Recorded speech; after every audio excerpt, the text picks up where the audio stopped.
প্রথম ম্যাচেই বাংলাদেশকে হারিয়ে ইতিহাস করল যুক্তরাষ্ট্র।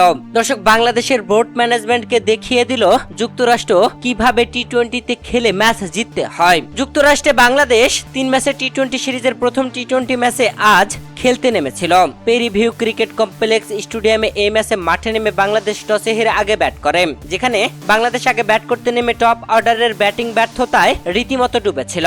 যদিও মাঝে মাহমুদুল্লাহ রিয়াদ ও তাওহিদ হৃদয়ের দুর্দান্ত ব্যাটিং হয়েছে, মান বেঁচে ছিল বাংলাদেশের। যেখানে 100 রান হবার কথাই ছিল না, সেখানে তাওহিদ হৃদয় ও মাহমুদুল্লাহ রিয়াদ দুর্দান্ত খেলে বাংলাদেশকে 153 রানে নিয়ে যায়। 154 রানের টার্গেটে শুরু থেকেই ভালো খেলছিল, মাঝে বেশ কয়েকটি উইকেট হারিয়ে ফেলেছিল। তবে শেষ দিকে এসে অনেকটা চাপের মুহূর্তে ছিল তারা। শেষ 3 ওভারে জয়ের জন্য প্রয়োজন ছিল 38 রান। সেখানে শরীফুল ইসলাম 18তম ওভারে বল করতে এসে 14 রান খরচ করেন। এরপরে মোস্তাফিজুর রহমান 19তম ওভারে বল করতে এসে 15 রান খরচ করেন। শেষ ওভারে জয়ের জন্য প্রয়োজন ছিল 9 রান। সেখানে মাহমুদুল্লাহ রিয়াদের করা 3 বলে জয় তুলে নেয় যুক্তরাষ্ট্র।